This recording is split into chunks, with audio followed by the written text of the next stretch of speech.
হইয়াছেন আর হবেন যত মহাপ্রভুর দাস, শিরে ধরি বন্দি চরণ দন্তে করি ঘাস। সমবেত ভক্তবৃন্দের চরণে আমার কোটি কোটি প্রণিপাত।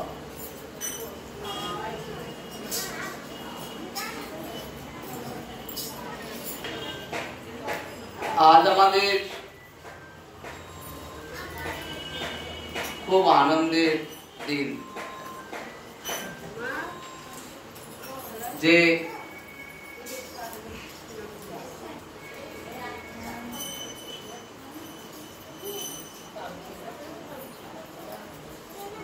অধম পতিতকে উদ্ধার করবেন বলে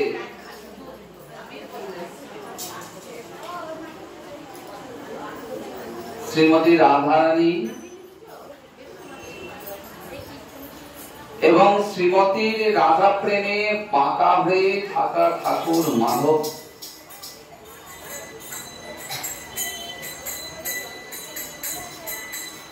আর রাধা মাধবের সঙ্গে একাসনে বসে আছেন যে প্রভু, প্রেমে বিগলিত এক স্বরূপ তিনি।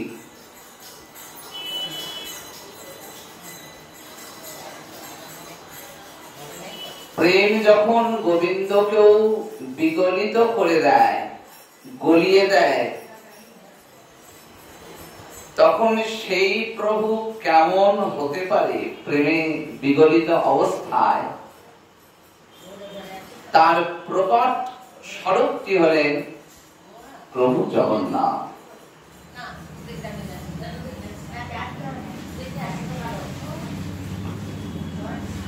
এই প্রভু জগন্নাথের সম্পূর্ণ হস্ত, সম্পূর্ণ দেহ প্রেমে বিগলিত হতে হতে হতে হতে সংকুচিত হয়ে গেছিল। এই হচ্ছে সেই প্রেমের ঠাকুর। আজ আমাদের কত কত সৌভাগ্য যে না চাইতো আমাদের দুয়ারে চলে আসেন রাধা মাধব এবং প্রভু জগন্নাথ। আমার দর্শনের ইচ্ছা নাই, এই জড়জাগতিক যে চোখ, সেই চোখ গোবিন্দ চরণ দর্শন করতে চায় না। নরোত্তম দাস ঠাকুর তিনি তার শ্রী শ্রী প্রেম ভক্তি চন্দ্রিকায় জগজ্জীবের দশা উল্লেখ করেছেন। তিনি তো বিনয়ের অবতার, তাই নিজের কথা দিয়েই জগৎকে জানাচ্ছেন। এটি বৈষ্ণবের লক্ষণ। বৈষ্ণব সবাই খান না। মালা তিলক ধারণ করলাম,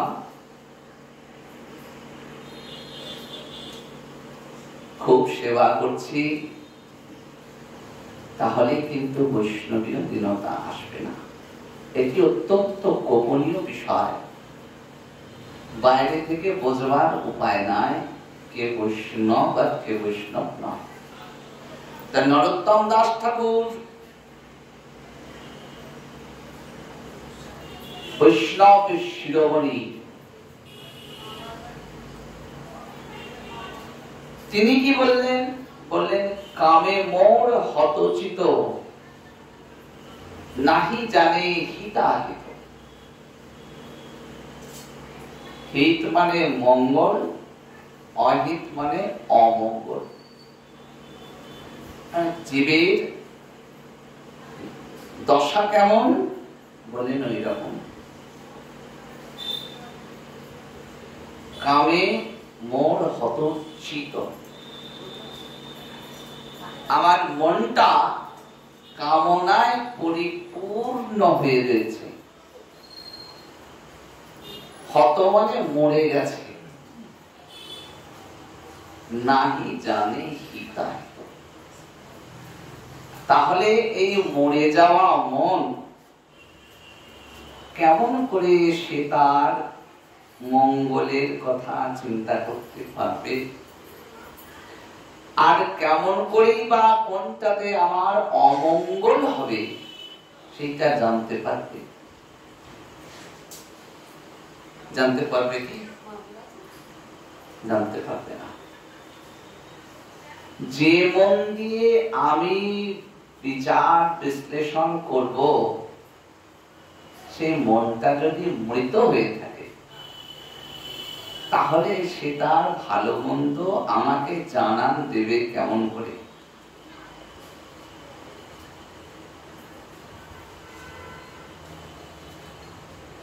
সে জানান দিতে পারছে না। এটি নরোত্তম দাস ঠাকুর অনুভব করাচ্ছেন জগতের জীবকে। কে নরোত্তম দাস ঠাকুর জানতে হবে, তার রচিত গ্রন্থ জানতে হবে। ভগবত অনুশীলন, গোবিন্দ অনুশীলন, এইটা কোনো পুতুল খেলা নয়। আমাদের পরম সৌভাগ্য যে আমরা না চাইতেও এমন এক যুগপুরুষ বললে ভুল হবে না, যাকে আমরা পেয়েছিলাম, প্রভুপাদ শ্রী শ্রী অনাদি মোহন গোস্বামী প্রভু। তার চরণে আমার কোটি কোটি প্রণিপাত। জগৎকে তিনি যে কি দান দিয়েছেন, আমরা আজও তার মূল্যায়ন করতে পারবো না। অত্যন্ত বিনয়ের সঙ্গে এত বড় মাপের পণ্ডিত, এত বিদগ্ধ পণ্ডিত আর আমরা পাবো না, দ্বিতীয় পাবো না। বড় সৌভাগ্য তার কুঞ্জে বসে তারা নিত্য প্রকটিত। আজ রাধা মাধব যেমন নিত্য রয়েছেন, আমাদের প্রভুপাদ তেমন নিত্য বিরাজিত।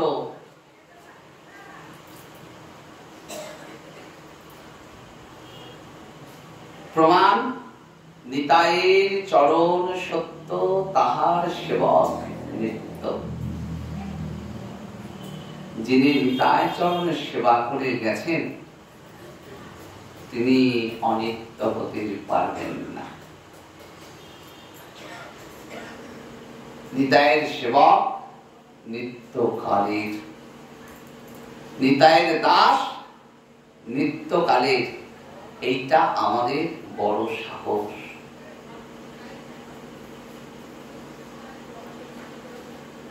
প্রভুপাদ অনাদি মোহন গোস্বামী একাধিক ক্রমে কত কত বৈষ্ণব আন্দোলন করেছেন,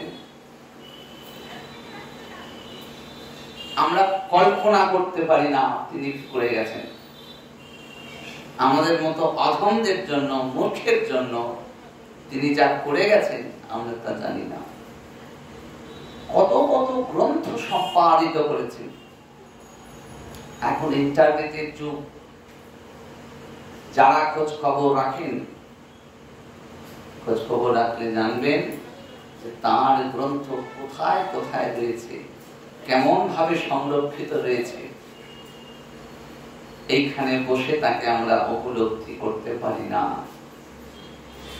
তাই এইটি আমাদের পরম সৌভাগ্য যে আজ তার কুঞ্জে বসে তারই অতি আদরের রাধা মাধবের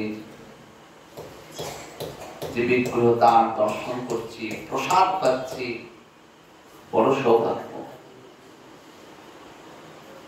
এমন মানব জন্ম হলো বলেই বোধহয়, শ্রীরাম কাটোয়ায় জন্ম হলো বলেই বোধহয় এমন মহতের সঙ্গ লাভ আজও হচ্ছে। তিনি আছেন মানে আছেন, যেমন স্বরূপেই থাকুন, এখানে তিনি নিত্য বিরাজিত আছেন। আনন্দ বৃন্দাবন চম্পু, শিক্ষাষ্টকম, চৈতন্য চন্দ্রোদয়, এরকম বহু গ্রন্থ তিনি সম্পাদিত করেছেন, বহু গ্রন্থ। শ্রী শ্রী শ্যামসুন্দর পত্রিকা কাটোয়ার বুকে শুধু সম্পাদনা করেন নাই, কতগুলো গান গল্প কবিতা তিনি, সেগুলি বৈষ্ণব জগতের শিরভূষণ। আমি একটি নাম উল্লেখ করছি। এগুলি আমাদের একদিকে যেমন আবেগের জায়গা, আবেগ প্রবণতার জায়গা,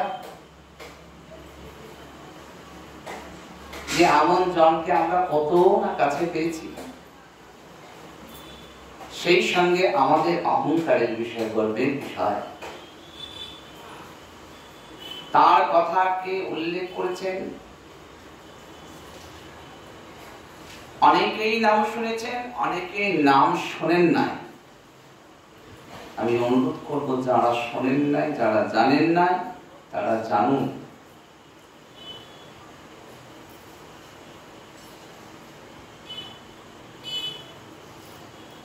কখনো কখনো প্রয়োজন হয়। প্রভুপাদ শ্রী শ্রী নবদ্বীপ চন্দ্র গোস্বামী বিদ্যারত্ন, এনার কথা জানতে হবে। নবদ্বীপের তাবর তাবর পণ্ডিত, বৃন্দাবনের পণ্ডিত, সারা ভারতবর্ষের পণ্ডিতগণ তাকে চিনতেন।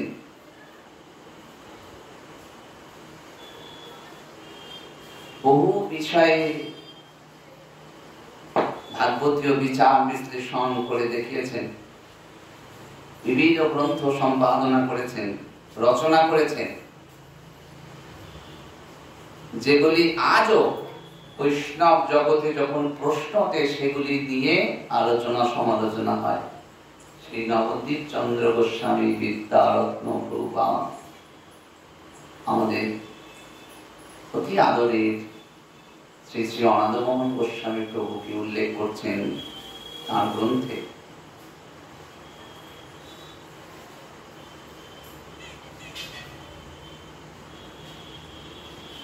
এমন রত্নকে ধারণ করেছিলেন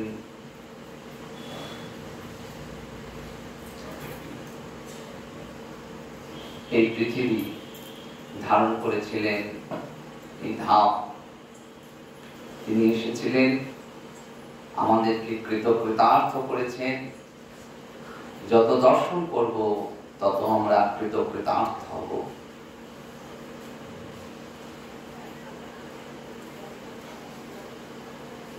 তিনি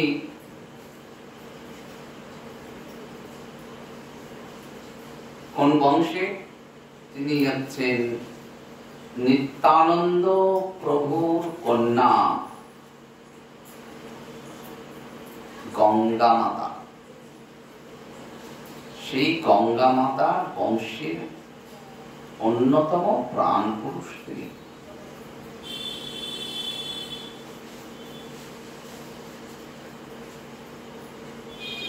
গঙ্গা মা এবং বীরচন্দ্র প্রভু, নিতাই চাঁদের দুই সন্তান। সেই গঙ্গা মায়ের বংশের তিনি অন্যতম প্রাণ পুরুষ।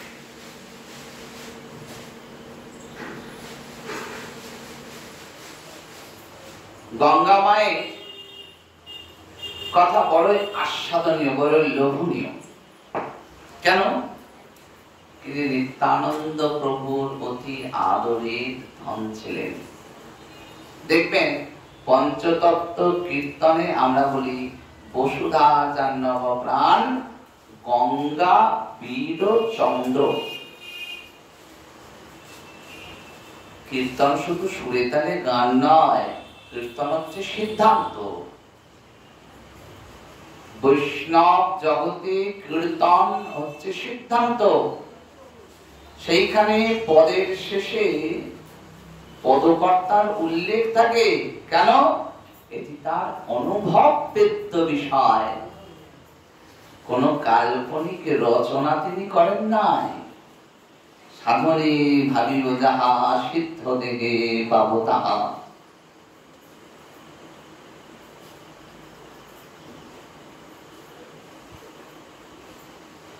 রাধা গোবিন্দের সঙ্গে সাক্ষাৎ লীলার অংশগ্রহণরত অবস্থায়, অর্থাৎ রাধা গোবিন্দ যে লীলা করছেন তিনি তার সাধনার উপযোগী দেহে সেই লীলার মধ্যে রয়েছেন, সেই লীলা দর্শন করছেন, সাক্ষাৎ দর্শন করছেন। এই প্রমাণ একটা দুটো নয়, ভুরি ভুরি প্রমাণ আছে, ভুরি ভুরি প্রমাণ। স্বয়ং নরোত্তম দাস ঠাকুরের আঙুলটা পুড়ে গেছিল, অনেকেই জানেন সে কথা, সে সংবাদ। শ্রীমতী রাধারানীর আদেশ ছিল যে গোবিন্দের জন্য ঘনাবর্ত দুধটি তৈরি করবেন নরোত্তম দাস ঠাকুর, এটি তার আদেশ ছিল। দেহ দু প্রকারের, একটা আমাদের এই যে জড়জাগতিক দেহ, আর যখন শ্রী গুরুদেব প্রদত্ত দেহটি হয়, যেখানে তিনি গোবিন্দ সেবার উপযোগী করে দেন, এবং সেবা করতে করতে যখন তার কৃপা হয়, সেই কৃপায় যে মঞ্জরি দেহ পাওয়া যায় সেটি সিদ্ধ দেহ।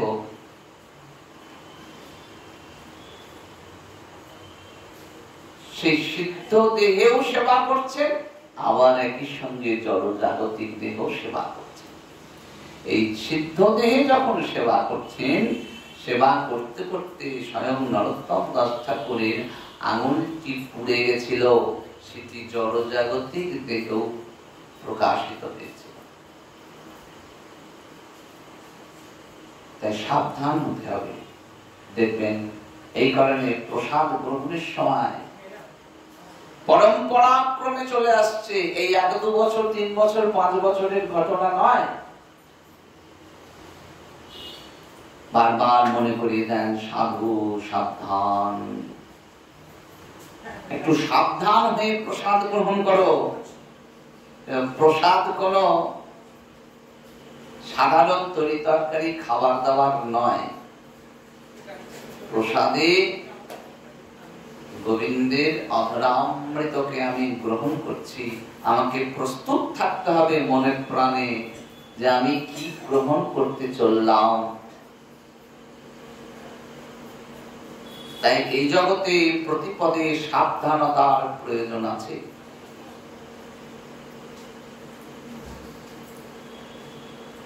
সাবধানতা না হলে আগুন নিয়ে খেলা হয়ে যায়। আমি জেনে হাতি আর না জেনে হাতি।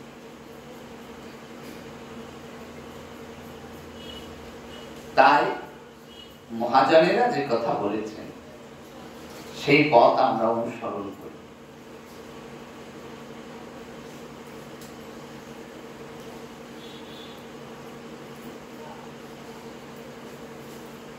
তো মা গঙ্গা যখন অত্যন্ত ছোট, অত্যন্ত আস্বাদনীয়, তখন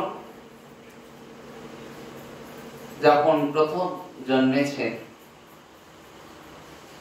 আবির্ভূত হয়েছেন, আবির্ভূত হওয়ার পরে প্রত্যেককেই কি হয় যে মায়ের স্তনদুগ্ধ পান করে। তো কিন্তু মা গঙ্গা কিছুতেই স্তনদুগ্ধ পান করছেন না। বসুধা মা অত্যন্ত চিন্তিত হয়েছেন যে কেন এমন হলো?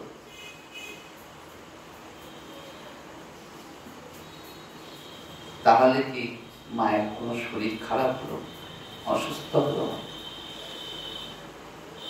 এই কথা যখন ভাবছেন, যখন নিতাই চাঁদ এসেছেন, নিতাই চাঁদ এসে বুঝতে পেরেছেন যে কি ঘটনা, কেন সে স্তনদুগ্ধ পান করছে না। কেন করছে না বলুন তো? কারণ সেটা জড়জাগতিক বিষয়। তখন জাহ্নব মাকে নিতাই চাঁদ আদেশ করেন যে যেহেতু দীক্ষা লাভ হয়নি,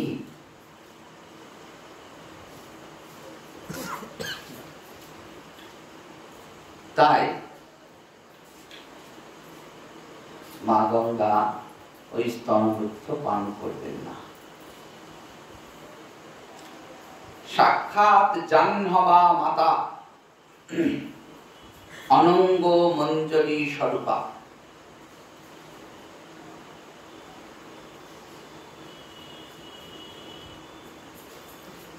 তিনি কানে দীক্ষা দিলেন। তারপরে মা গঙ্গা সেই স্তনদুগ্ধ পান করলেন। দেহটি শুদ্ধ হলো, শুদ্ধ হওয়ার পর মা গঙ্গা স্তনদুগ্ধ পান করলেন। আসুন গঙ্গা মায়ের একটু আমরা জয় দিই। গঙ্গা মাইয়া কি?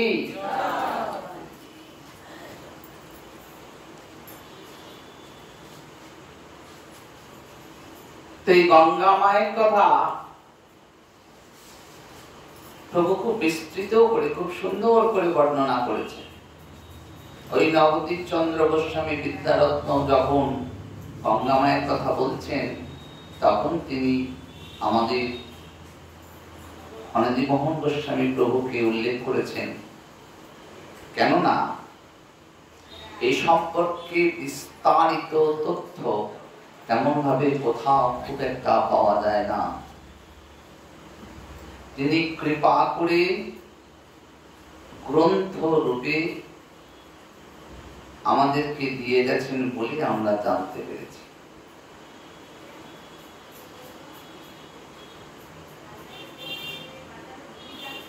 এই গঙ্গা মাতার এক অপূর্ব কাহিনী, অপূর্ব চরিত্র বর্ণিত হয়েছে।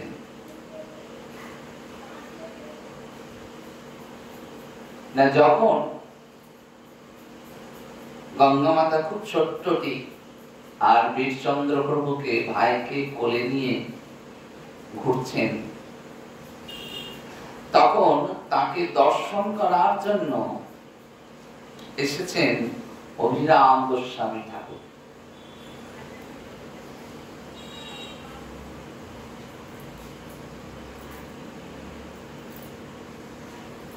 যখন অবতার রূপে আবির্ভূত হন, তখন গোবিন্দ একা আসেন না।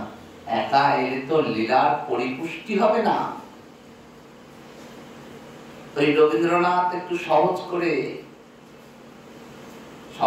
ঠিক নয়, তার একটা কবিতা একটু গানের মতো করে বলেছিলেন।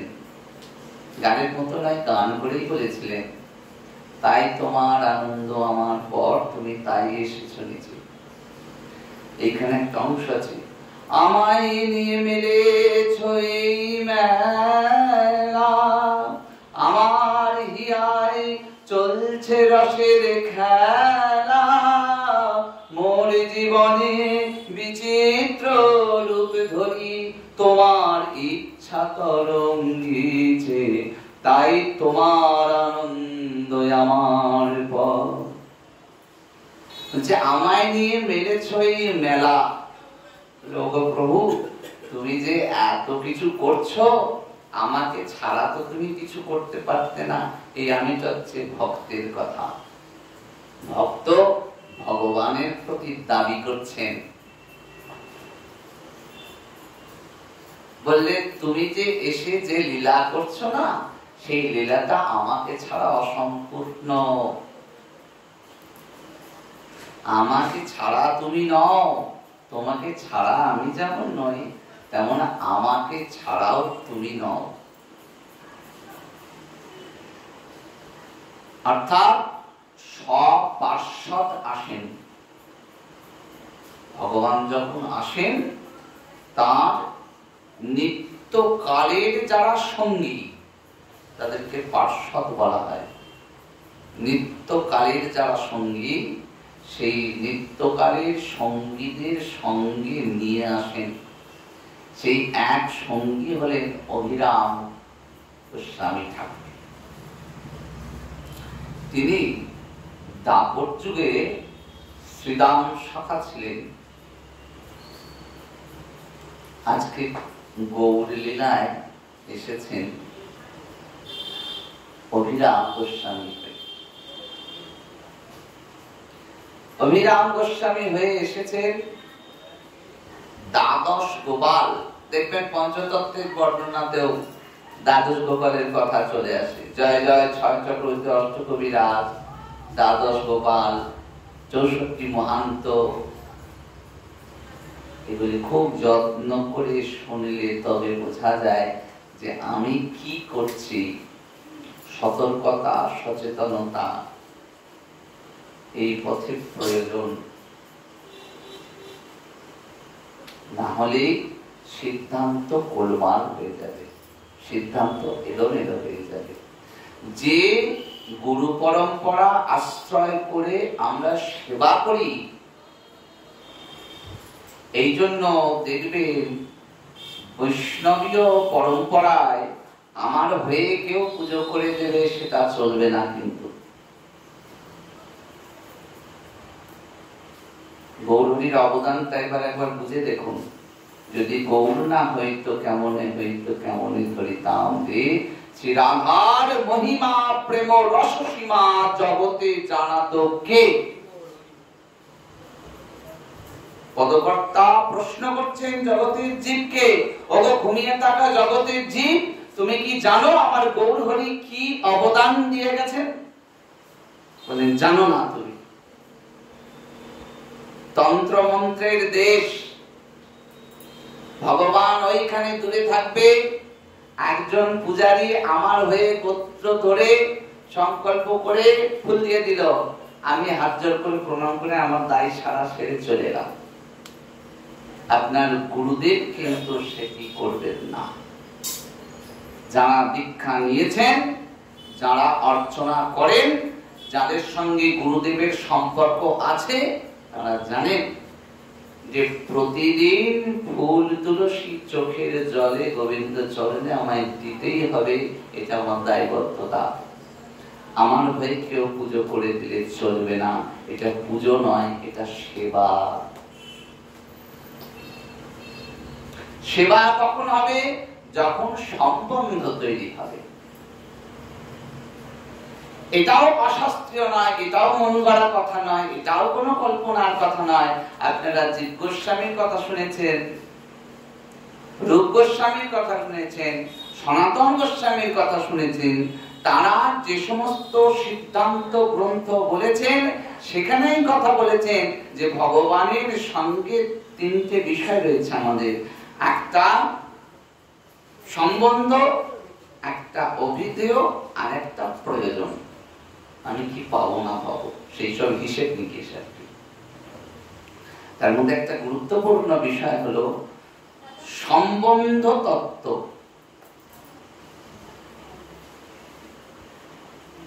ওই যে প্রতিদিন ফুল তুলসী দিতে হয়, কারণ আমার সঙ্গে তার সম্বন্ধ আছে বলে দিতে হবে, না হলে সে ঠাকুর খাবেও না, সে ঠাকুর শোবেও না, সে ঠাকুর কিছুই করবে না। এ কথা ভাবা যায়? তন্ত্রমন্ত্রের দেশে এ কথা ভাবা যেত না যদি গৌর না হইত। তাহলে ওই যে শ্রীমতী রাধারানীর আনুগত্যে মঞ্জরি দেহ পাওয়া যায় আর ওইভাবে সেবা করতে হয়,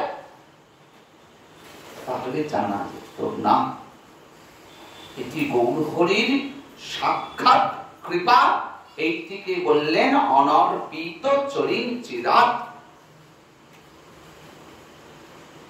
ঠাকুর আমার ছেলে হবে,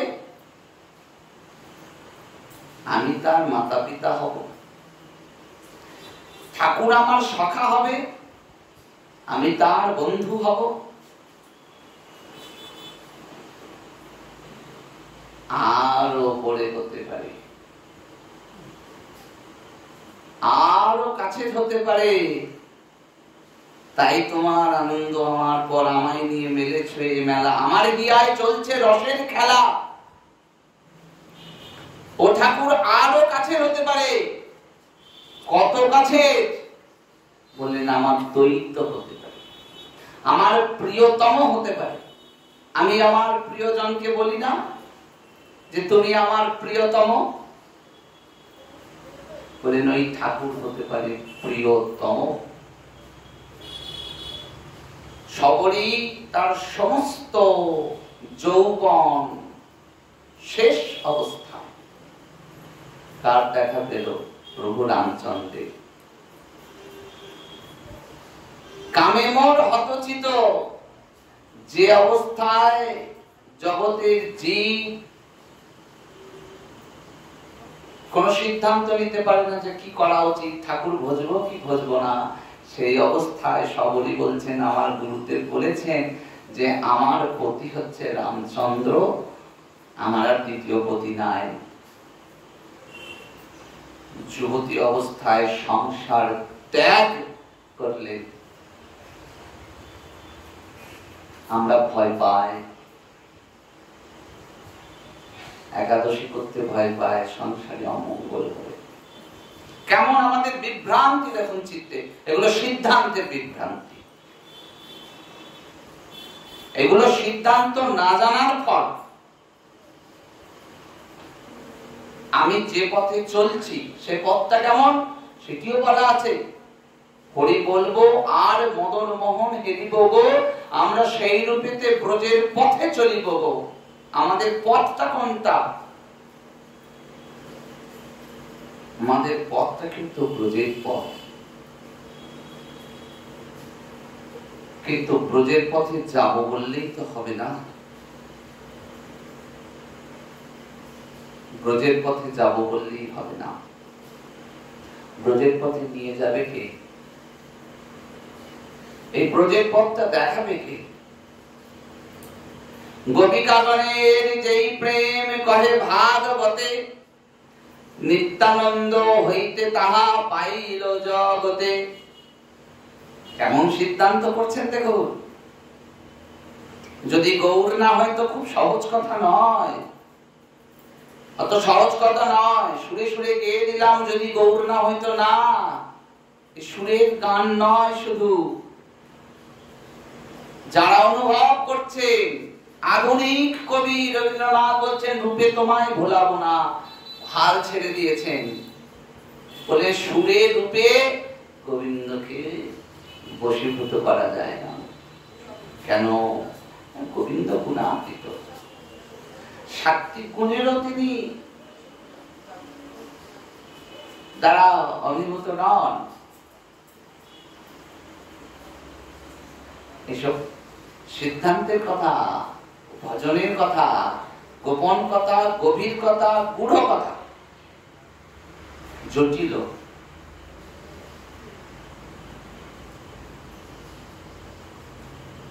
জটিল কথা। আমি ভগবানের কার সঙ্গে সম্পর্ক পাতাচ্ছি? স্বয়ং গুরুদেব আছেন। এই গুরুদেবের স্বরূপটা কি? তিনি নন্দ নন্দন এসেছেন গুরুরূপে। জীবের নিস্তার লাগে নন্দ সুত হরি, ভুবনে প্রকাশ হন গুরু রূপ ধরি। তাকে সহজ করে নেওয়া যাবে না। সে এত সহজ, এত সরল বস্তু নয়। তাহলে কেন এমন করে পায়? কৃপা। কৃপা একটা তার। কেন কৃপা করেন আমরা জানি না, এই জন্য এর নাম অহৈতুকী। এর কোনো হেতু নেই। কখন কার প্রতি কৃপা হবে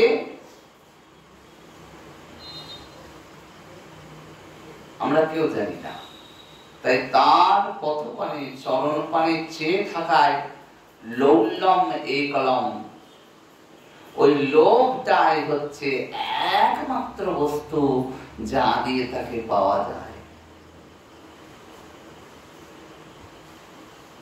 লোভটা হচ্ছে যে লোভ সবরীর মধ্যে ছিল, যে একদিন না একদিন তিনি আসবেন, একদিন না একদিন আসবেন। গুরুদেব বলেছেন যে আসবে, তোমার কাছে আসবে সবরী, তুমি ডাকো, সে আসবে। এলেন। যখন যৌবন অবগত, তাহলে রূপে তাকে ভোলানো গেছিল। গোবিন্দ যদি এত সহজ বস্তু হতো, আসেন, এলেন, কৃপা করলেন।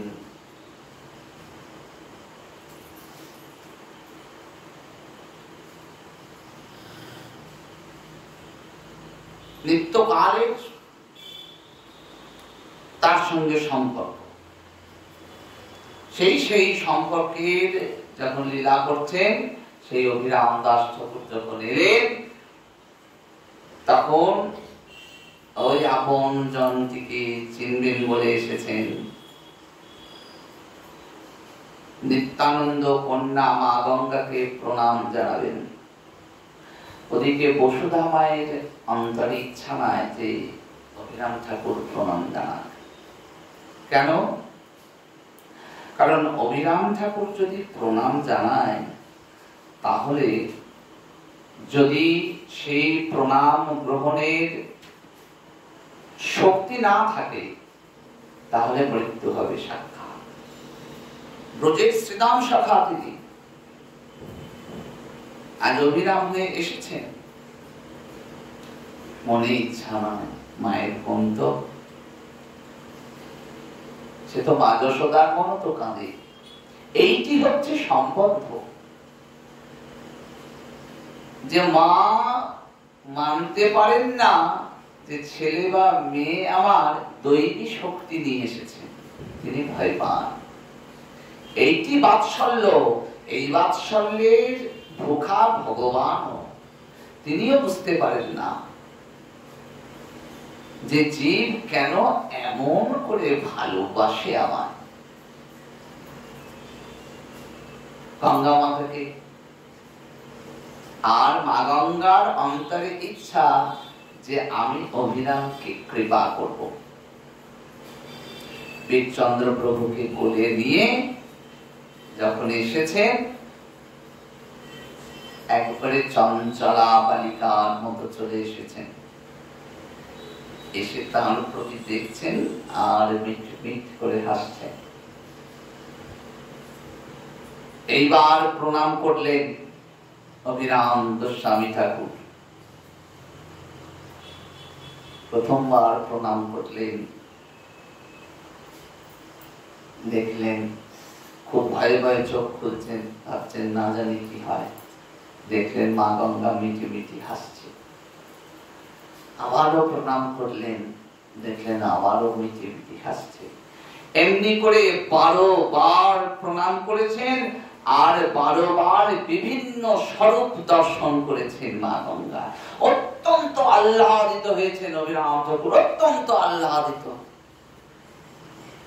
এত আনন্দিত যে 20টি শ্লোকে মা গঙ্গার স্তব রচনা করলেন।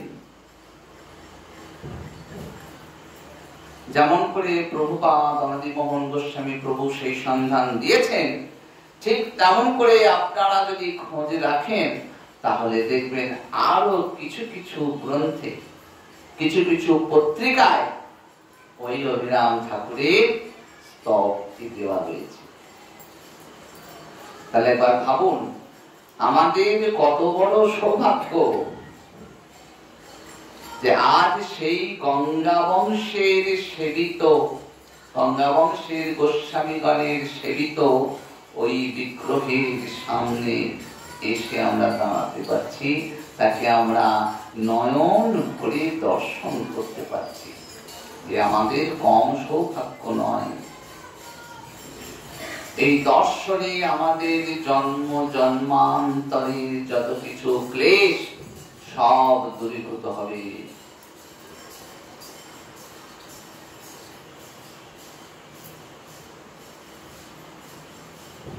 সেইখানে দর্শন করে প্রথম শ্লোকে একটি অপূর্ব কথা বললেন।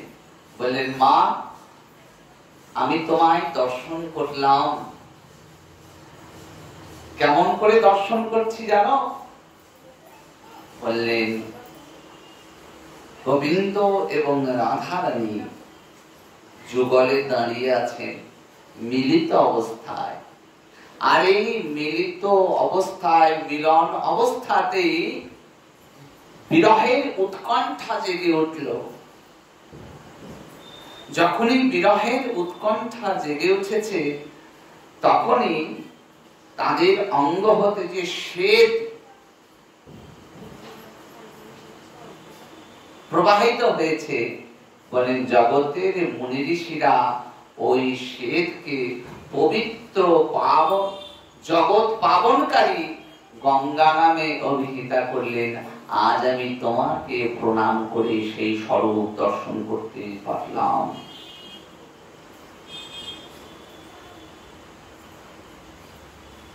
আমরা যেমন দামোদরাষ্টকমে দামোদরের যে রূপের বর্ণনা পাই, গর্হা বিরাবিরামং মৃগমদতিলকং কুণ্ডলাক্রান্তগণ্ডং কন্দাক্ষং কম্বুকণ্ঠং স্মিতশূভকমুখং শাখরি নস্তবেনুং। ছোট্ট গোপাল দুলে দুলে আসছে, নিচে নিচে আসছে। আপনি আমি কবার ধ্যানে সেই স্বরূপ পাবো? আমরা সেই স্বরূপ পাবো না। এটার জন্য আধার দরকার হয়, যেটি শ্রী গুরুদেবের সান্নিধ্যে, শ্রী গুরুদেবের আনুগত্যে ওই আধারটা ধীরে ধীরে ধীরে ধীরে তার কৃপায় পাওয়া যায়, নচেত পাওয়া যায় না। তাই আমরা পাই না, কিন্তু না করেও আমরা পেয়ে যাই। এটি অযাচিত কৃপা। অযাচিত মোহন পতিথেরি যোগ যাচিতে অলহরি নাম।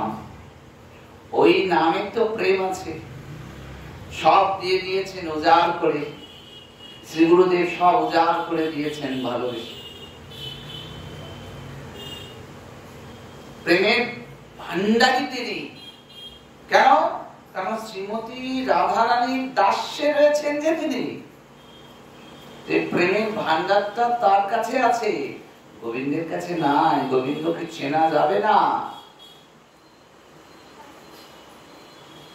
যাকে ব্রহ্মা বন্দনা করছেন, আপনারা অদ্বৈত প্রকাশ গ্রন্থে যদি দেখেন, দেখবেন সেখানে ব্রহ্মার কি অবস্থা হয়েছে।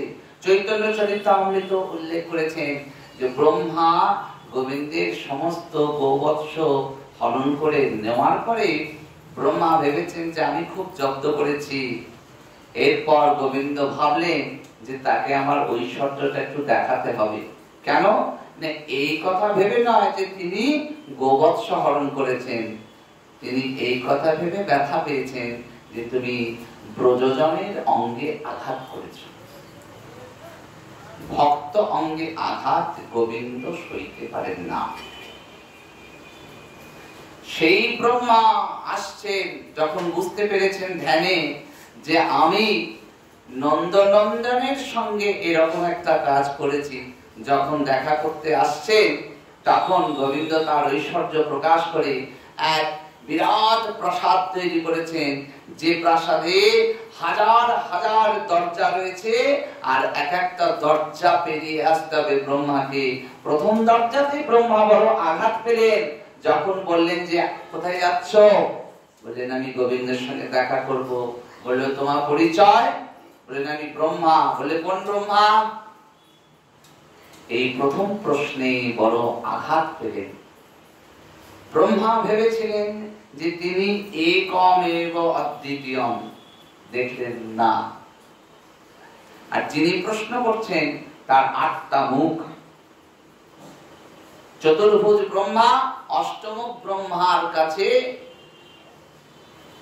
প্রশ্নের উত্তর দিচ্ছেন যে ব্রহ্মা গোবিন্দের গোবৎস হরণ করেছিল যোগের মাধ্যমে না? আর ব্রজজনেরা তো যোগ জ্ঞান এসব কিছু জানেরা। আজও দেখবেন ব্রজে ব্রজমাইয়ারা এত আদর করে সেবা করেন, গরম রুটিটা লে লালা করে ছুঁড়ে দেন। অনুকরণ করা যাবে না, এখানে সিদ্ধান্তের প্রয়োজন। ব্রজমাইয়ারা করতে পারে, তারা সিদ্ধ, ব্রজধাম সিদ্ধ। আমার কিন্তু সেই অধিকার নাই। আমার গুরুদেব ওই পথটা দেখিয়ে দিয়েছেন। যদি কোনো কালে সেই সৌভাগ্য হয়, তার কৃপা হয়, তাহলে আমিও হয়তো কোনোদিন লে লালা খা বলে দিতে পারবো। তারা মন্ত্র জানেন না, তারা তন্ত্র জানেন না। ভগবতীর কীর্তনে তাই অদ্বৈত প্রভু মন্ত্র ভুলে যান। যখন গৌরহরিকে তিনি প্রসাদ পাওয়ান, তিনি পুরবের ভাব তার অন্তরে জেগে ওঠে। কোথায় মন্ত্র কি করবে?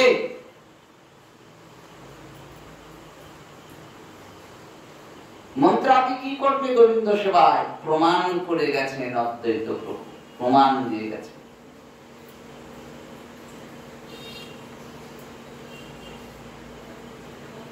চৈতন্য চরিতামৃতে বললেন, সব বেদের মন্ত্র দ্বারাও গোবিন্দকে বশীভূত করা যায় না। বেদস্তুতি হইতে তাহা হরে মন মন। বেদের স্তুতি কি করবে? যাগ যজ্ঞ কিচ্ছু করতে পারবে না। কেউ গোবিন্দকে টলাতে পারে না। ব্রহ্মা পারলো টলাতে। ব্রহ্মা কি ছোটখাটো পদ, ছোটখাটো আমাদের মতো মানুষ? তিনি যোগেশ্বর, তিনি এই ব্রহ্মাণ্ডের অধিপতি। তিনি কিন্তু তিনি জানেন না যে এরকম কোটি কোটি ব্রহ্মাণ্ডের কোটি কোটি ব্রহ্মা রয়েছে, তিনি একা নন। এরকম করে যখন একের পর এক দরজায় তাকে প্রশ্ন করা হচ্ছে, তার পিতা স্বরূপ নিত্যানন্দ প্রভু, প্রভু বলরাম যখন তার সঙ্গে সাক্ষাৎ হয়েছে, বললেন কি হলো? বললেন আমি ব্রহ্মা, কিন্তু পিতা আজানুলম্বিত ভুজৌ কনকাবদাতৌ সংকীর্তনৈক পীতরৌ কমলায়তাক্ষৌ বিশ্বম্ভরৌ দ্বিজবরৌ যুগধর্মপালৌ বন্দে জগৎপ্রিয়করৌ করুণাবতারৌ। এই নিত্যানন্দ প্রভু এবং গৌরহরিকে একসঙ্গে প্রণাম জানাচ্ছেন।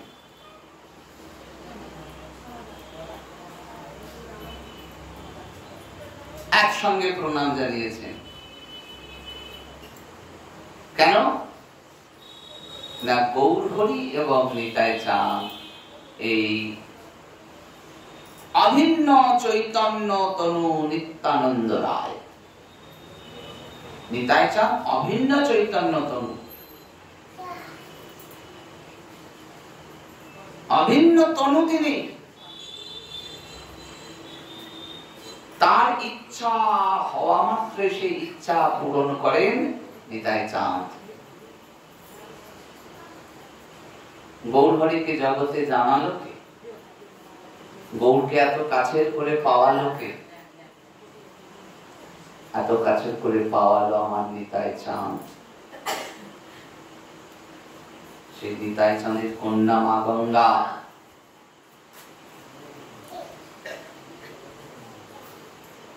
তার পুত্র প্রেমানন্দ গোস্বামী প্রভু যেমন করে নিতাই চাঁদ কাঁদছেন, তেমন করে প্রেমানন্দ গোস্বামী প্রভু কাঁদছেন। কোথায় আমার রাধা মাধব? কাঁদতে কাঁদতে চলে গেছেন অম্বর, জয়পুর। ভাবতে পারেন সেখান থেকে রাধা মাধবকে নিয়ে এসেছেন, শুধু কেঁদে, শুধু কেঁদে নিয়ে এলেন। এই জগতে চোখের জল ছাড়া আমাদের আর দ্বিতীয় কোনো সাধন বস্তু নাই। যদি তোমার আসন কেউ টলাতে পারে, দেই তুলসী তিল এ দেহ সমর পেল। আর তো আমার কিছু নেই, আর আমি কিছু জানি না। তুলসী তিল দিয়ে আমি আমার সমস্ত কিছু তোমায় সমর্পণ করে দিলাম। এমনি করে অদ্বৈত প্রভু সমস্ত মন্ত্র তিনি জানেন যে মন্ত্র দিয়ে গোবিন্দ সেবা হবে না।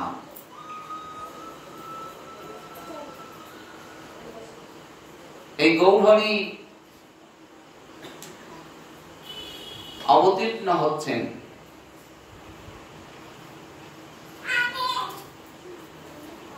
কেমন করে অবতীর্ণ হবেন? ভক্ত রজ অঙ্গে মাত্র।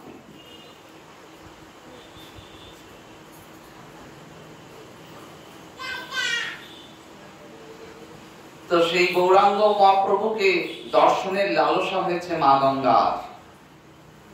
নন্দের নন্দন কৃষ্ণ আজ গৌর হয়ে এসেছে, তো মা গঙ্গার ইচ্ছা হয়েছে যে তুমি যখন অবতীর্ণ হয়েছ তাহলে আমিও তোমার সেই লীলার সঙ্গী হব। মা গঙ্গা আসবেন। মা গঙ্গা এসেছেন নিত্যানন্দ কন্যা হয়ে, কারণ নিতাই চাঁদের প্রতি গৌরের আদেশ, নয়নে দেখিবে যারে নাম প্রেম দিও তারে, দেখো নিতাই কেহ যেন বঞ্চিত না হয়। কঠোর আদেশ বারবার প্রত্যাখ্যান করেছেন নিতাই চাঁদ। সংসার ধর্মে আসেন নাই, কারণ নিতাই চাঁদ বড় কেঁদে কেঁদে বলছেন, বলেন ওগো গৌর, আমার যে মনের বড় বাসনা ছিল, তুমি সন্ন্যাস নিলে আমিও তোমার সঙ্গে সন্ন্যাস নেব। আমি তো তোমায় ছাড়া থাকতে পারবো না। যতবার তুমি অবতরণ করেছো ততবার আমি তোমার সঙ্গে থেকেছি। আজ তোমাকে আমি কাজ ছাড়া হতে পারবো না, সেই জন্যই তো সন্ন্যাস নিয়েছি। আর তুমি কিনা বারবার বলছো আমায় যে তুমি গৃহী হয়ে যাও। তখন গৌরহরি কাঁদছেন, গৌরহরি কাঁদছেন, কেঁদে কেঁদে বলছেন, নিতাই আমিও সন্ন্যাস নিলাম, তুমিও যদি আজ সন্ন্যাসী হয়ে যাও তাহলে আমার যে প্রতিজ্ঞা ছিল জগতের জীবকে নাম প্রেম বিতরণ করব, কেমন করে তা করতে পারব? এই কথা যখন শুনলেন নিত্যানন্দ প্রভু আর স্থির থাকতে পারেন নাই। দ্বিতীয় কথা বলেন নাই, তার অন্তরটা ফেটে যাচ্ছে, কিন্তু গৌরহরির আদেশের বিরোধিতা করতে পারেন না। কেন না? গৌরহরির যে ইচ্ছা, সেই ইচ্ছা পূরণই একমাত্র আনন্দের বিষয় হচ্ছে নিত্যানন্দ প্রভু।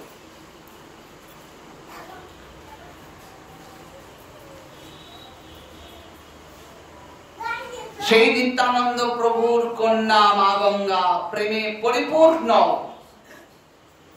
প্রেমের পরিপূর্ণ স্বরূপ তিনি।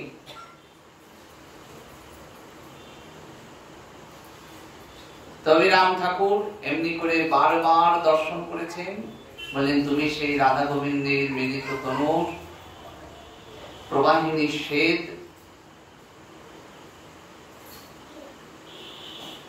তোমাকে আমি প্রণাম জানাই, তুমি আমায় কৃপা করো।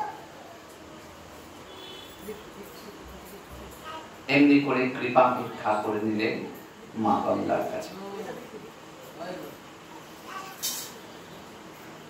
এই মা গঙ্গার একবার অভিমান হলো। সেই অভিমানটা কি না, নিতাই চাঁদকে প্রশ্ন করছেন যে বাবা সবাই বীরচন্দ্রকে প্রণাম করে, তা ওনার স্বামী হচ্ছেন মাধবাচার্য প্রভু, নিতাই চাঁদের খুব আদরের। যদি একটু গ্রন্থে দেখেন তাহলে জানতে পারবেন যে নিত্যানন্দ প্রভুকে শ্রীখোলে সঙ্গত করতেন মাধবাচার্য প্রভু। তিনি যেখানে যেখানে যেতেন, এবং কাটোয়ায়, শ্রীধাম কাটোয়ায় নিতাই চাঁদ এসেছিলেন, জামনবা মাতা এসেছিলেন, সেখানে দর্শন হয়েছে কার? না মাধবাচার্যের পিতা এবং মাতা এসে দর্শন করেছেন, প্রেমে বিহ্বল হয়ে গেছেন ওই রূপ দেখে। দেখো নিতাই চাঁদের মাধুরী, দেখো নিতাই চাঁদের মাধুরী, দেখো নিতাই চাঁদের মাধুরী, দেখো নিতাই চাঁদের মাধুরী। পুলকে পড়িয়া তনু, কদম্বকে সরজনু। এই হচ্ছে নিতাই চাঁদের রূপ। সেই নিতাই চাঁদকে দেখে কি আর কেউ স্থির থাকতে পারে? কেউ স্থির থাকতে পারে না। সঁপে দিয়েছেন পুত্রকে, তাকে নিয়ে নিয়ে তিনি যান। কত কৃপা! সেই মাধবাচার্যকে প্রণাম করে না, মা গঙ্গা বললেন, তার অন্য বিস্তৃত ব্যাখ্যা রয়েছে। সেই সময় নিতাই চাঁদ যদি গৌর না হইতো কেমন হইতো, এই কথা যে কত সত্য বলার নয়। নিতাই চাঁদ এই সমাজের সংসারের বিরোধিতা করে মা গঙ্গাকে সমর্পণ করেছিলেন মাধবাচার্যের হাতে। জগৎ কি করবে? জগৎ তো লৌকিক দৃষ্টিতে দেখে, স্বরূপ কি বুঝতে পারে? কার কে স্বরূপে এসেছে জগৎ কি করে জানবে? যদি নিতাই চাঁদ কৃপা করে দৃষ্টি না দেন, কানটা না দেন, হৃদয়টা না দেন, তাহলে কে কোন স্বরূপে এসেছে আমরা জানতে পারি না, বুঝতে পারি না। নিতাই চাঁদ দুর্দণ্ড প্রতাপ অবস্থায় মা গঙ্গাকে সমর্পণ করলেন মাধবাচার্যের হাতে। থেকে গেলেন নিতাই চাঁদের কাছে। তাই বললেন যে দেখো বাবা, মাধবাচার্যকে তো কেউ সেভাবে প্রণাম করে না, তুমি সকলের মাঝে বলো যে তোমার মাধব প্রণামের যোগ্য কিনা। তখন নিতাই চাঁদ মুখে কিছু বলেন নাই। নিতাই চাঁদের একটা ক্ষমতা আছে, এই ক্ষমতাটা পেয়েছিলেন গৌরহরির সঙ্গে যখন তিনি নাম সংকীর্তন নিয়ে জগনোদ্ধার করছেন, সেই সময় এটি তার সঙ্গে সঙ্গে থাক। বলেন এই ক্ষমতা যার কাছে গিয়ে পড়বে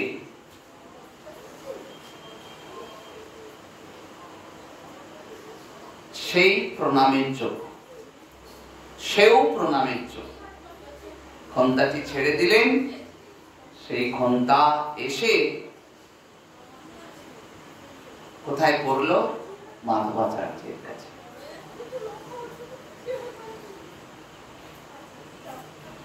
সেই দিন তিনি সিদ্ধান্ত দিলেন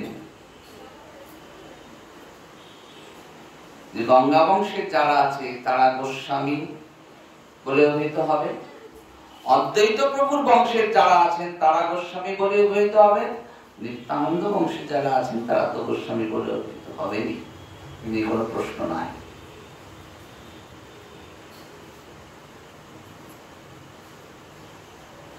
সেই নিতাই চাঁদ, তার কন্যা মা গঙ্গা আমাদের বড় গৌরবের, বড় আনন্দের। আমরা তাঁর আনুগত্যে সেবা করি। নিতাই চাঁদ ভিন্ন, আমাদের যে সেবা ক্রম, সেই ক্রমে আমরা রাধা মাধবকে সেবা করতে পারি না।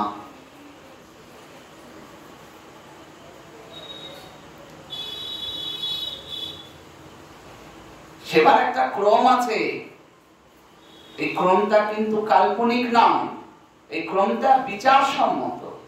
এই 10 বছর আগে হঠাৎ করে বিচারটা হয়েছে আর সব সিদ্ধান্ত হয়ে গেছে তা নয়।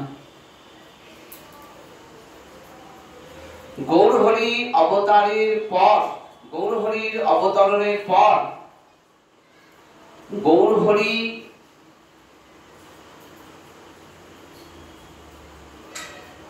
সেব্য কিনা সেই নিয়ে একটা দুটো আলোচনা সমালোচনা হয়নি। এই নিয়ে শয়ে শয়ে মতভেদ হয়েছে, এই নিয়ে শয়ে শয়ে আলোচনা সমালোচনা হয়েছে। আপনারা যারা আগ্রহী হবেন একটু ইতিহাসটা ঘেঁটে দেখে নেবেন, বৈষ্ণব ইতিহাস। অন্যান্য ইতিহাসের কথা বললে এই প্রসঙ্গে তার উত্তর পাওয়া যাবে না। বৈষ্ণব জগতের ইতিহাস ঘাঁটলে জানা যাবে যে কেমন করে সিদ্ধান্ত প্রতিপাদিত হয়েছে যে গৌরহরি রসরাজ মহাভাব দুই এক রূপ। এটি প্রমাণিত, এটি প্রতিষ্ঠিত। গৌরহরি পরম পুরুষ, নিতাই চাঁদের গৌরহরির সেবার মধ্য দিয়ে তার করুণা পেলে তবে রাধা মাধব পাওয়া হবে, আবার গৌরহরিকে পেলেও হবে না। আপনারা রঘুনাথ দাস গোস্বামীর কথা জানেন। রঘুনাথ দাস গোস্বামী নিতাই চাঁদের চরণে না পড়ে ভেবেছিল আমি গৌরহরিকে পাবো। যতবার গেছেন ফিরিয়ে দিয়েছেন। যেদিন নিতাই চাঁদের চরণে প্রণত হয়েছেন সেই দিন নিতাই চাঁদ যখন কৃপা করলেন তবে গৌরহরি কৃপা করেছেন। এইগুলি ভুলে গেলে হবে না। এগুলো এক দুদিনের কথা নয়, এগুলি ইতিহাসের কথা, এগুলি শাস্ত্রীয় সিদ্ধান্তের কথা। না জেনে এগুলো নিয়ে আমরা কখনো কখনো ছোটখাটো তর্কাতর্কিতে লিপ্ত হয়ে যায়। আমার আপনার মুখের কথায় রাধা মাধবের সেবা, নিতাই চাঁদের সেবা চলবে না। ছয় চক্রবর্তী, অষ্টকবিরাজ, ছয় গোস্বামী, দ্বাদশ গোপাল এরা সকল কিছু দিয়ে গেছেন। সেই সব পথ অনুসরণ করলে, সেই সব গ্রন্থাদির আনুগত্য করলে এসব প্রশ্নের মীমাংসা হয়ে যায়। নিতাই চাঁদ কৃপা না করলে গৌরহরির কৃপা হবে না। আর গৌরহরির কৃপা না হলে কি করে রাধা কৃষ্ণের মিলিততম রাধা মাধবের কৃপা আমরা পেতে পারি? আমরা সেই কৃপা পেতে পারি না। রাধা মাধব অবধি পৌঁছতে গেলে আগে গুরুচরণে শরণাগতি, যিনি শ্রীমতী রাধারানীর দাস্যে সেবা করছেন। আর শ্রী গুরুদেব শ্রীমতী রাধারানীর দাস্যে সরাসরি কি সেবা করছেন? করেন নাই। তিনিও একটা পরম্পরায় এসে নিতাই চাঁদের আনুগত্যে গিয়ে তারপরে সেবা করছেন। মা গঙ্গাও প্রেম মঞ্জরি স্বরূপা, তিনিও মঞ্জরি স্বরূপা, সকলেই মঞ্জরি। ওই মঞ্জরির আনুগত্যে, মঞ্জরিগণের আনুগত্যে সেবা হয়। সেইখানে অভিরাম ঠাকুর বললেন, আমরা তার স্বরূপের কথা কেমন করে জানতাম? জগতে তারা এলেন বলেই তো আমরা জানতে পারলাম। জানালেন, বরা প্রেম মঞ্জরি তুমি, যে তুমি কৃপা করো, কৃপা ভিক্ষা করছেন। এমন করে আমাদেরকে কৃপা ভিক্ষা করতে হবে ভক্ত চরণে, নিতাই চাঁদের চরণে, গৌরহরির চরণে, মা গঙ্গার চরণে, যে যেন আমরা রাধা মাধবের সেবা করতে পারি।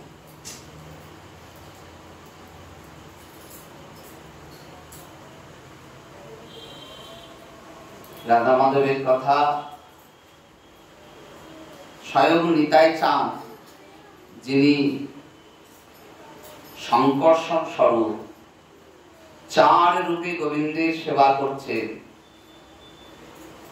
তিনি বলে শেষ করতে পারেন নাই। তার কথা কেউ আমরা বলে শেষ করতে পারি না। রাধামাধবের রূপমাধুর্য গুণমাধুর্যের কথা বলে শেষ করবার নয়, তার কথা শেষ হবার নয়।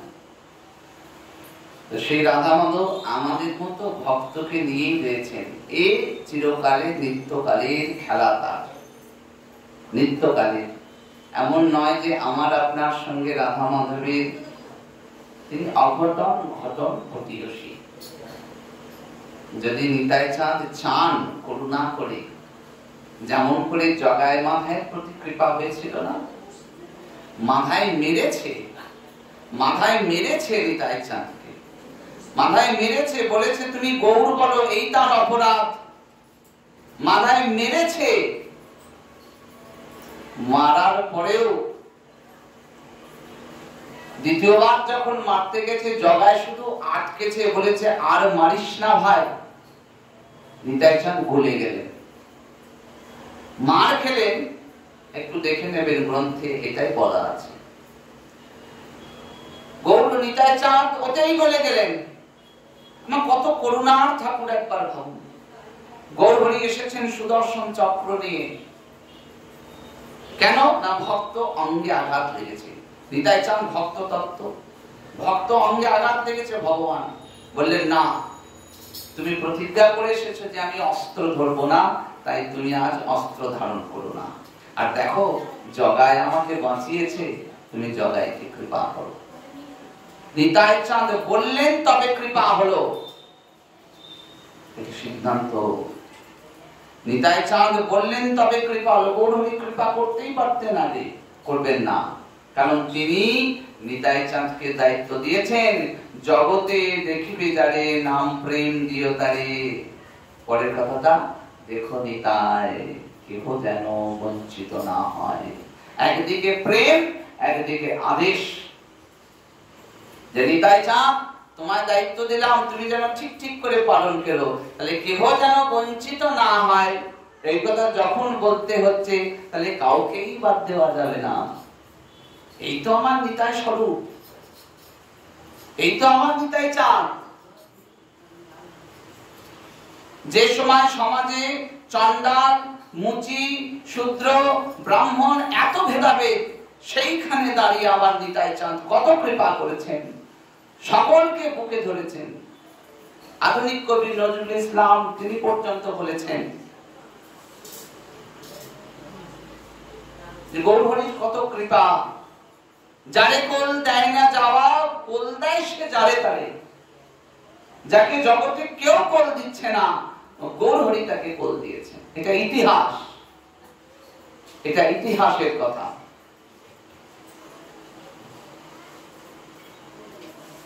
গৌর হরি তাকে কোল দিয়েছেন, আমার নিতাই চাঁদকে দায়িত্ব দিয়েছেন। তাই দেখবেন নিত্যানন্দ অষ্টকমে বলা আছে, তার কি দুর্জন কেহ না ভেদ বঞ্চিতম। কেউ বঞ্চিত হয় না নিতাই চাঁদের সংসারে এসে। নিতাই চাঁদকে যদি স্বীকার না করে আমরা ভাবি যে গৌর হরিকে পেয়ে যাব, আমরা ভাবি আমরা খুব চালাক, আমরা খুব চালাক, তাহলে আর একবার স্মরণ করে নিতে হবে রঘুনাথ দাস গোস্বামীকে। নিতাই চাঁদের কৃপা পেয়েছিল বলে রাধা কুঞ্জের তীরে বসে বসে হা রাধে হা রাধে হা রাধে হা রাধে বলে চোখের জলে কাঁদছেন। যতক্ষণ কৃপা পান নাই ততক্ষণ চোখের জল তার আসে নাই। তিনি কাঁদবার অধিকার পান নাই। এই কাঁদবার জন্য অধিকার লাগে, সেই অধিকারটা দেন আমার নিতাই চাঁদ। এই কারণে গৌর হরির অবতরণের পরে মা জাহ্নবার নেতৃত্বে একটা বৈষ্ণব সম্মেলন হয়েছিল। মা জাহ্নবা নিতাই চাঁদের স্ত্রী। সেখানে সিদ্ধান্ত হচ্ছে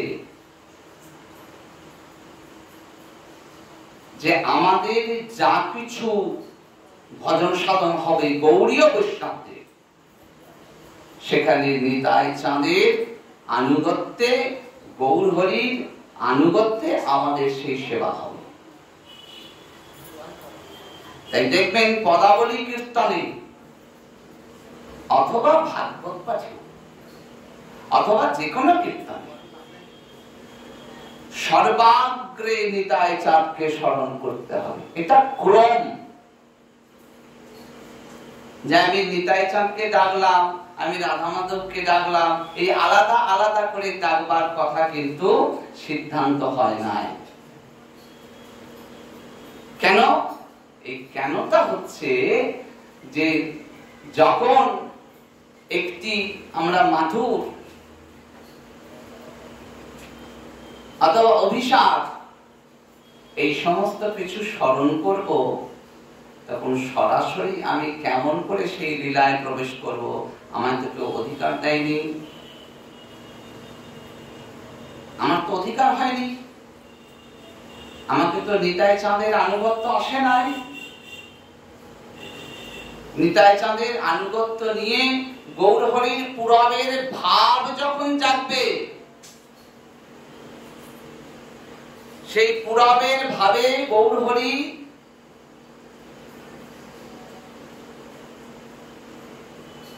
যখন আপন স্বরূপে যাবেন, কেমন স্বরূপ? তিনি শ্রীমতী রাধা রানীর সঙ্গে লীলা করছেন।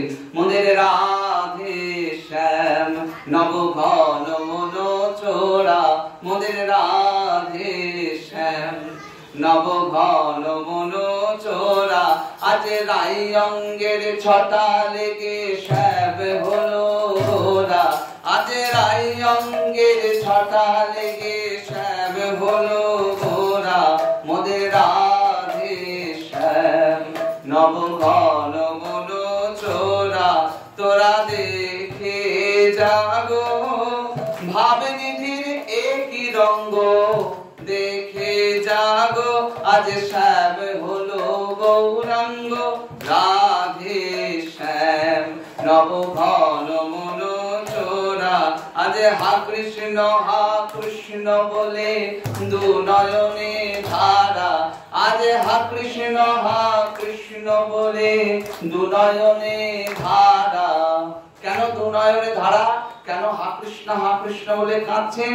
কারণ শ্রীমতী রাধা রানীর কাছে গোবিন্দ গোপিকা, শ্রীমতী রাধা রানীর ভক্ত চূড়ামণি, তার কাছ থেকে তিনি ভাব চুরি করে এনেছেন জগতের জীবকে দেবেন বলে। গোপিকাগণের যেই প্রেম কহে ভাগবতে, নিত্যানন্দ হইতে তাহা পাইল জগতে। গৌর হরি নিয়ে এলেন আর নিতাই চাঁদ বিতরণ করলেন। নিতাই চাঁদ বিতরণ করলেন জনে জনে, আর চুরি করে নিয়ে এলেন আমার গৌর হরি। যেই চুরি করে এনেছেন, কেন চুরি করতে হয়েছে? চাইলে তো দেবে না। গোপিকাগণ কৃষ্ণকে তাই বলেছিল যে দেখো, তুমি তো কাঁদিয়েছ আমাদের, শ্রীমতী রাধারানীকেও কাঁদিয়েছ, তাহলে আজ তোমাকে কাঁদতে হবে আমাদের জন্য। আর ভগবান ভক্তের জন্য কাঁদছেন। তাই হা কৃষ্ণ বলে দু নয়নে ধারা, আজ হা কৃষ্ণ বলে দু নয়নে ধারা, শ্যাম বিভাবিত হলো গো, বিভাবিত হলো গো, শ্রী রাধার ভাবে সমাজ বিভাবিত হলো গো, শ্রী রাধার ভাবে সমাজ বিভাবিত হলো গো। ও সে বিরোহিনীর মতো কাঁদে, বিরোহিনীর, আজ কৃষ্ণ কাঁদছেন বিরোহিনীর মতো, বসে বসে কাঁদছেন। আজ বিরোহিনীর মতো কাঁদে বিরোহিনী, আজ হা কৃষ্ণ বলে বিরোহিনীর মতো কাঁদে, হা কৃষ্ণ বলে বিরোহিনীর মতো। তার মনে নাই, মনে নাই, মনে নাই, মনে নাই, সে যে নাগরেন্দ্র চূড়ামণি, তা মনে নাই, মনে নাই, ব্রজ গোপীর সনে রাস বিলাস, মনে নাই, মনে নাই।